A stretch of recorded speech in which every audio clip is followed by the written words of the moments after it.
Well, thank you very much for that very kind introduction. And with that, I'd like to talk about cryonics and cryptography.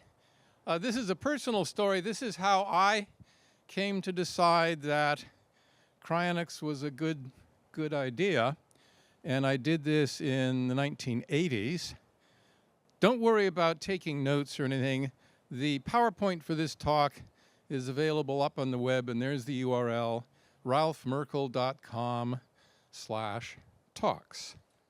So here I am in the 1980s. On the left, you see my mother holding my PhD thesis. She's very happy. I got my PhD. I got married. You can see me with my wife. She's in the audience today. We got married. We're very happy. We bought a house. We're very happy with the house. I have a career. You can see me in my QB at work. Life is going swimmingly. The future is before us. It extends indefinitely. Oh, it's wonderful. I start thinking about the future and what is ahead of us. And what I think of is, oh my, the next big life event. And that gets me thinking, I'm not sure this sounds all that great. What am I going to do about this? So I start thinking about that, and I think, well, you know, in this advanced era of 1980, surely there is something that can be done. So why don't I start, you know, working the problem? Let's think about this.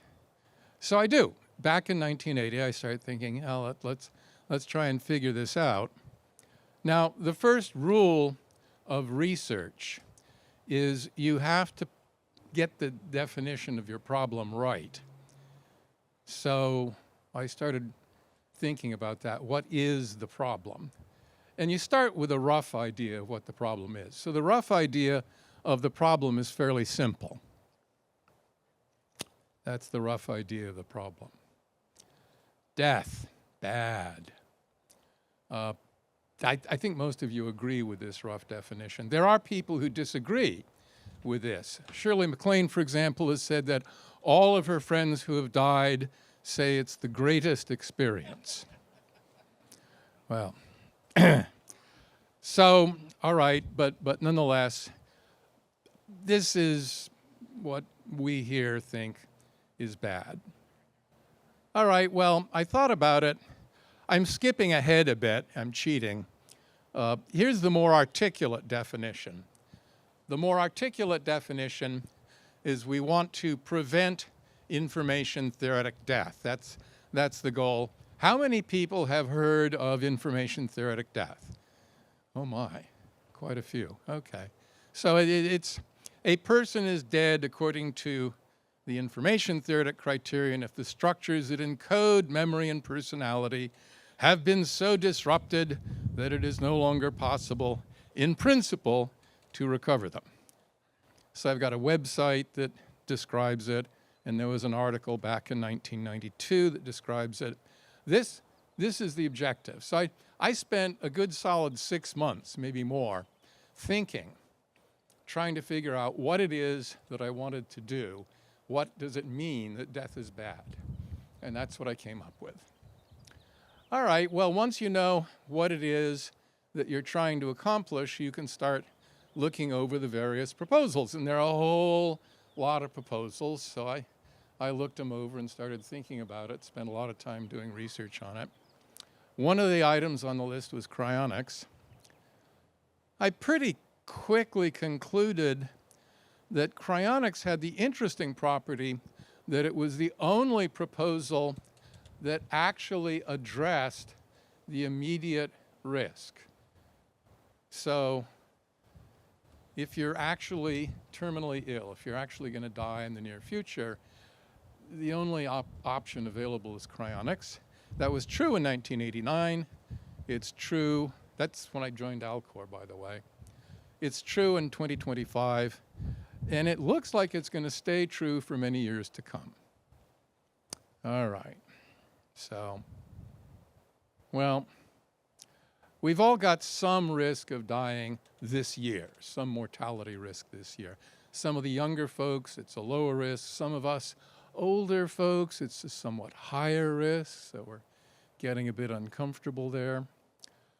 You got two options. You can either sign up or not. And if you sign up, then you've addressed that risk to the extent that cryonics works. And if you don't sign up, that doesn't seem to address anything, does it? Huh, interesting. All right, well, if you sign up, you've addressed the risk to the extent cryonics works. Well, to what extent does cryonics work? Well, one of the things you can do if you're trying to think about a question, if you're trying to work a problem, is you can write a paper on it. So I said, okay, I'll write a paper on it. Writing a paper does a couple of things. First, it lets you put your ideas down and look at them and check them out so you can think about them and get them organized. Another thing it does is it lets you pass the paper around and get feedback, which helps you find out if you've got any holes in it, and it helps collect references and things. So I did that. I did this when I was at Xerox Palo Alto Research Center. One of the wonderful things about the Xerox Palo Alto Research Center is they have a library. And their library will get any article you want. Anything. So I did that. I spent a year or more collecting articles on post-mortem changes in the human brain. And they loved it because they loved tracking down obscure, strange articles. And by the time I was done, I had a stack over a foot high of articles on post-mortem changes in the human brain. I immersed myself in that stuff and looked it over. So, you know, this is where getting the right definition really helps, because the conventional view is that, you know, life is life and death is death. And if you're living, then, you know, all the molecular machines in your body are working, and if they stop working, then you're dead, and that's terrible and all of that. But I wasn't looking at it that way. I was looking at it from the perspective of information theoretic death. And that's a very different goal. And when you're looking at all these articles on, you know, the brain and what happens post-mortem and all that, if you're looking at it from the perspective of information theoretic death, the conclusion is, hey, this should work. Cryonics should work. What do I mean by should? Well, okay, so this is the slide you're supposed to remember. In every talk, there should be one slide which describes the talk in one quick chunk. This is it. Remember this slide. If you forget everything else, remember this. Cryonics should work because information is hard to destroy. That's it. That's the talk. So what do I mean by that? Well, there are two things that I think created my perspective on information being hard to destroy. The two things that sort of formed that. One is my daddy was a physicist. And physics says information is impossible to destroy. You cannot destroy information. Also, I have a background in security and cryptography, and that background says information is hard to destroy. Maybe not impossible, but hard. So what do I mean by that? Well, the laws of physics are reversible. And what that means in a sort of an operational sense is that cryopreservation is an encryption algorithm in a very literal sense. when you apply a set of reversible transformations to a person, when you cryopreserve them, that is an encryption. Now, the plain text message is the person to be cryopreserved, and the key material is thermal noise. And that produces the encrypted result, which is the cryopreserved person. So cryopreservation is an encryption. Huh. How many of you knew that cryopreservation is a branch of cryptography? Hands. Anyone know that before? Oh, interesting. So a few people understood that. Okay. So to reverse a cryopreservation, you start with the encrypted result, which is the cryopreserved person. You then use the methods of cryptanalysis to deduce the key material, and then you infer the plain text message, the person before the cryopreservation. Actually, technically, you don't have to deduce the key material. You can just infer the person before the cryopreservation. And then you use cryobots to physically restore the person in accordance with the deduced plain text message, which you deduced by cryptanalysis. Huh, interesting. Well, so one of the great puzzling things in cryonics is, why do people think cryonics won't work? And there's another question, which is, even when they say it does work, why do they not do it anyway? But those are two separate questions. But a lot of people say cryonics won't work. One of the reasons that they think it won't work is that amateurs always think encryption algorithms are unbreakable. Back in Caesar's time, they thought the Caesar cipher was unbreakable.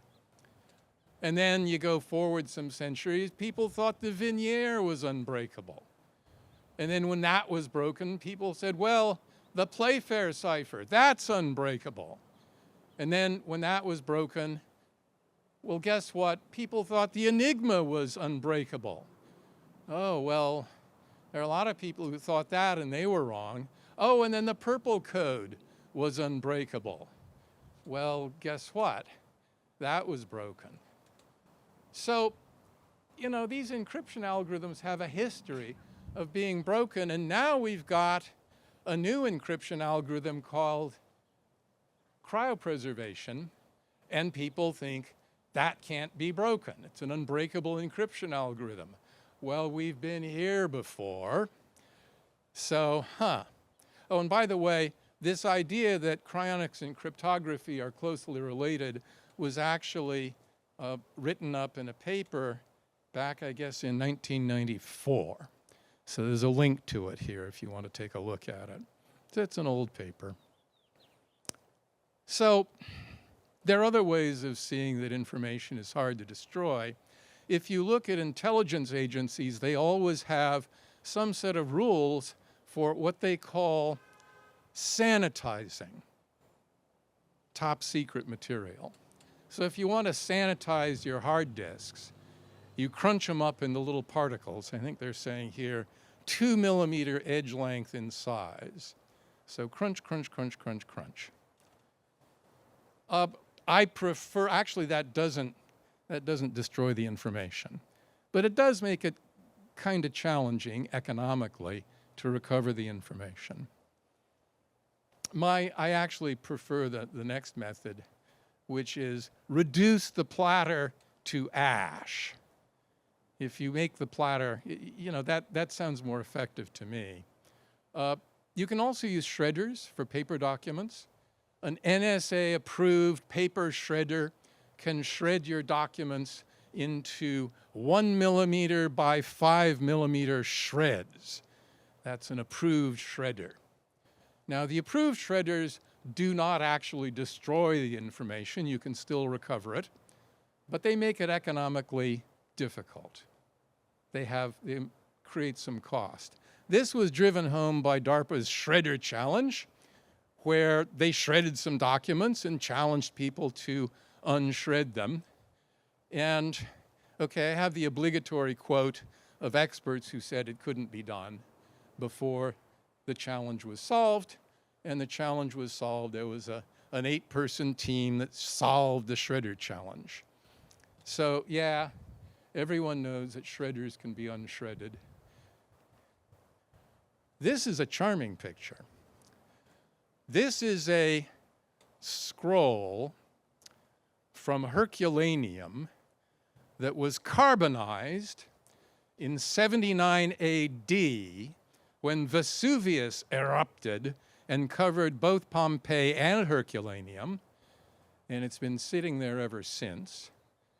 You can read the writing on this scroll. We know that because 5% of one scroll has been read using a combination of artificial intelligence and X-ray phase contrast tomography. So it's now a question of economics and getting the project together to read the other 1,800 or so scrolls and recover the information on them. I thought that was rather charming, actually. So now we get to the human brain. The human brain, as you've been hearing, seems to be storing information in synapses. Synapses are big. They're a whole micron in size. That's enormous.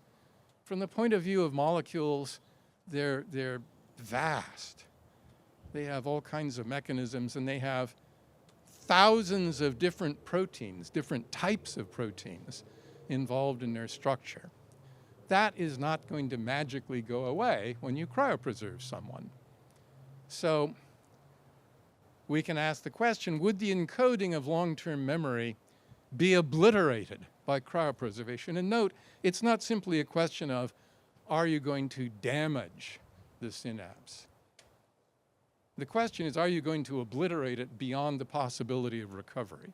If you have even a small percentage of those unique proteins present, you can recover the presence or absence of the synapse. You can recover where the synapse was and what the strength of the synapse was and all of that good stuff. So you have to obliterate that synapse before it's gone, before it's unrecoverable in an information theoretic sense. So there are one of two possibilities. Either they are obliterated or they're not.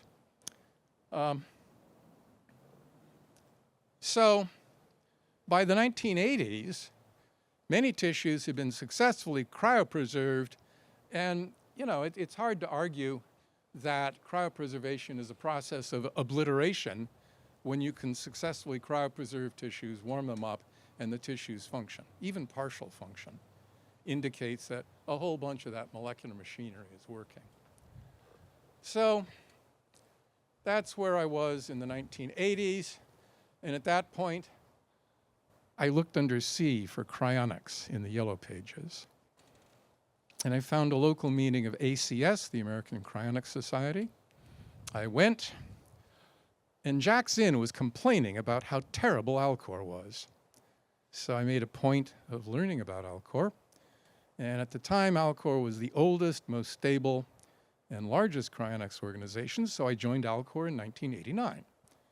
And it's now 36 years later. Alcor is still the oldest, most stable, and largest cryonics organization. So,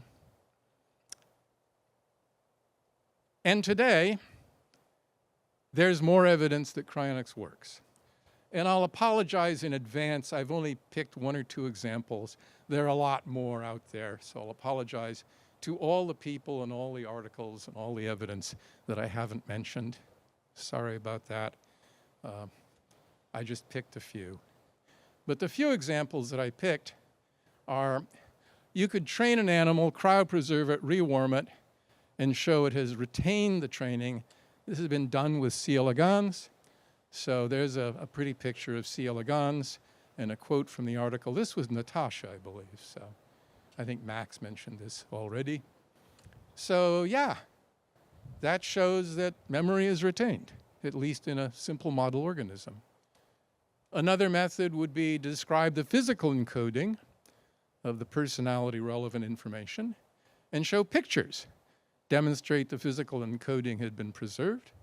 That's also been done, although in the particular article I'm citing, they used aldehydes, which are used in embalming fluids. This has not seen acceptance, I think, in the cryonics community, but it works. There's a pretty picture, there's a quote saying, hey, it works, it's wonderful, you can see the synapses and the neurons and stuff, so that's impressive. Another would be to cryopreserve a whole lot of tissues. Actually, that had been done back in the 1980s, and demonstrate that upon rewarming, they function, and then argue that similar cryopreservation methods applied to the brain should successfully prevent information theoretic death. So that's also been done.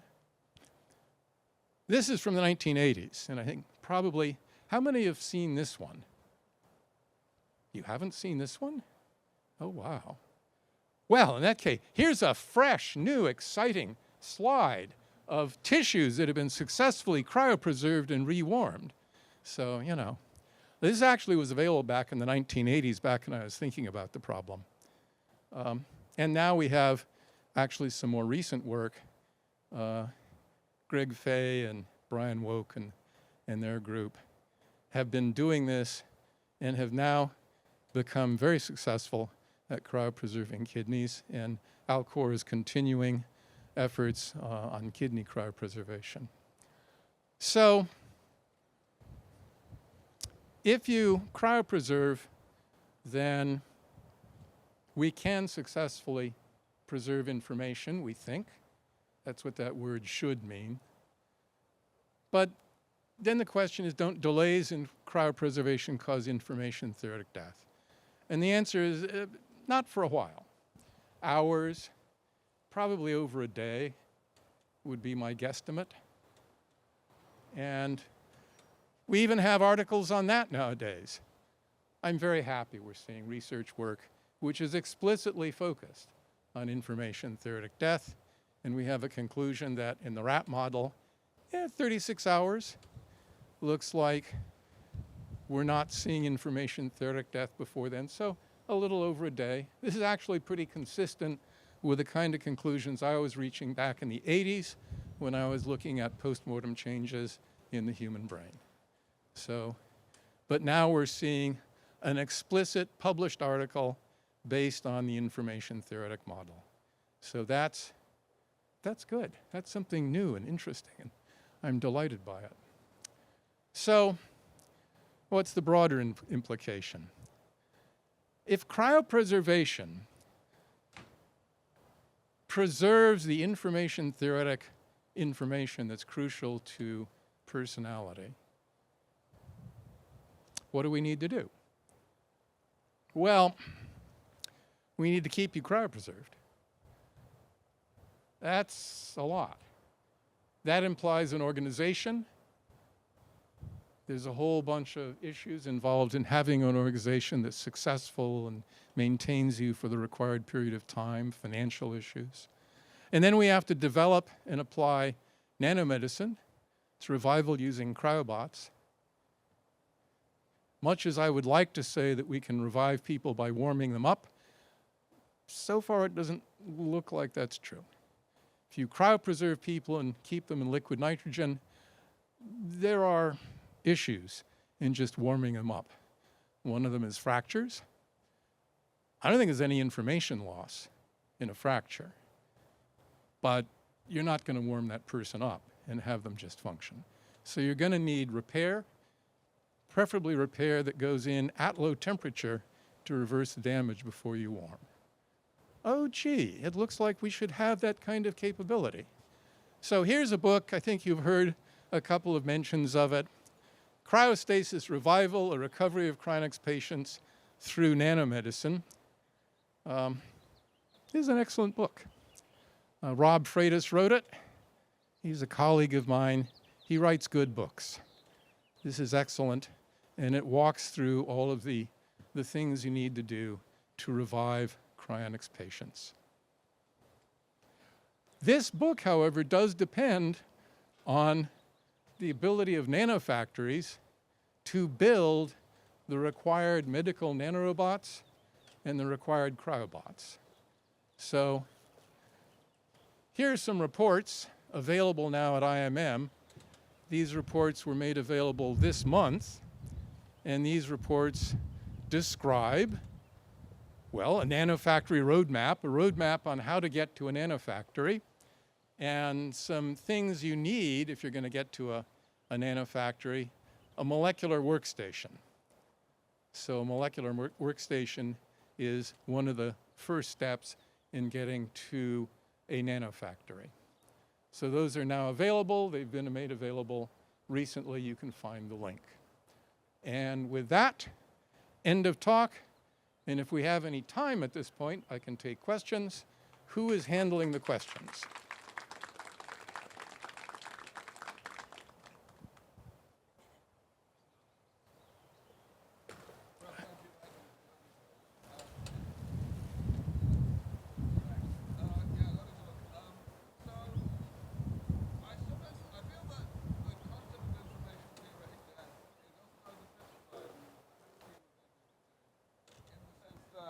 Talked about it if it's oh, great. And I can remember it's working. Okay. So I feel that the concept of information theoretic death is perhaps oversimplified because it's talked about as if it's a binary thing. So, I mean, you and others have emphasized, and I obviously agree, that death at the in the clinical sense is a process, you know, and the definition of death changes as we get better at bringing people back. Similarly, it seems to me that we need to be thinking in terms of information theoretic loss of information as a process that goes on over time, and that we need, therefore, to be thinking about how much loss is too much, right? Excellent question. So there are a couple of things going on here. First off, I think the major issue is loss prior to cryopreservation. In other words, when I looked at risk in cryonics, my conclusion was the major risk was Alzheimer's. In other words, if you have Alzheimer's and you lose a large chunk of your long-term memory prior to being cryopreserved, that's a problem. And you don't address that by better cryopreservation technology. You address that by having a society which allows you to be cryopreserved when you choose, as opposed to when you're legally dead. The next point is a more interesting one. If you are cryopreserved at a point in time when, you know, you're healthy, you have a heart attack, you're cryopreserved, and things go reasonably well, the question you're asking is, hey, wait a minute, isn't there some loss of information in the cryopreservation? So if you look at what happens in the human brain and in the cryopreservation process, and you bring to it sort of the cryptanalytic viewpoint. In cryptanalysis, if you are cryptanalyzing a highly redundant message, then as you get damage, you don't lose the message because the message is highly redundant. What happens is the cryptanalysis becomes more and more computationally difficult. And as the cryptanalysis becomes more and more difficult, you find that you spend more and more time and more effort doing the cryptanalysis. And if you look at NP-complete problems, you find that NP-complete problems are at an edge between the overly constrained and the underly constrained. So as you lose more and more information, the constraints on your solution space becomes weaker and weaker. And eventually what happens is not that you revive someone and lose information. What happens is you fail to revive them completely. In other words, you're successful, you're successful, you're successful, you're successful, you fail utterly.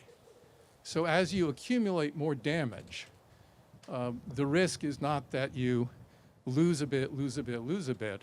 The risk is more that you reach a point where your attempts to do cryptanalysis fail completely. So my perspective, and obviously we're going to get more information on this in the future, my perspective is unless you have something which is simple, like you have, you know, massive loss to a chunk of the brain, and that chunk of the brain is gone, as in Alzheimer's, or physical damage where you get, there was the famous case of the guy in the 1800s who had a pipe that ran through a chunk of his brain. Unless you get something simple like that, I think what's going to happen is you'll get an accumulation of small damage, and it will become more and more difficult to figure out what was going on. But you will successfully revive the person fully intact, with their memory intact, until you simply fail to recover them at all. I think that's what's, so there'll be a fairly sharp edge where things deteriorate rapidly. That I don't know. I mean, I'm speculating that you've got a day or so of ischemic injury. That seems to be supported by, you know, other work. But at some point, you fall over that sharp edge, and then, hey, it's hard to recover anything. Other questions? What's the... Do you favor cryopreservation or chemopreservation, and biological or digital reanimation? Well, on the cryopreservation, I favor signing up with somebody. Because if you're signed up, your probability of revival goes up enormously. If you don't sign up, your probability of revival is not very much. If you have some subtle... I would like to say that people apply logic and rationality to the decisions they make. How many people think people use logic and rationality in their decisions? Yeah, okay. So don't sweat it too much. I would recommend that you use whatever criteria you use and sign up with some organization. Because from a technical perspective, I think if you sign up with someone and get cryopreserved, your odds are looking a whole lot better than if you don't. Now, do I prefer... Yes. So if you're thinking about what's going to happen in the future, do you prefer being uploaded? Do you prefer biological restoration? The answer is both will be available. I'm inclined to leave that to the future. In other words, if in the future people who are uploaded have legal recognition as human beings, hey, that's fine. If in the future the common practice is to restore people as biological human beings, and biological human beings are legally recognized as human beings, but uploaded people are not recognized as human beings, hey, I want to be recognized legally as a human being. So, you know, that depends on how things go in the future. So I'll take whatever is, you know, generally recognized as people and legally recognized with all the rights there too. So I'll defer that, and I think Alcor is obviously going to pick whatever seems to be the most widely accepted and supported. I think that would be the default, would be my assumption. Next question. All right, I think we are out of time, unfortunately, for All right. questions, but thank you so much. Well, that does it. Ralph.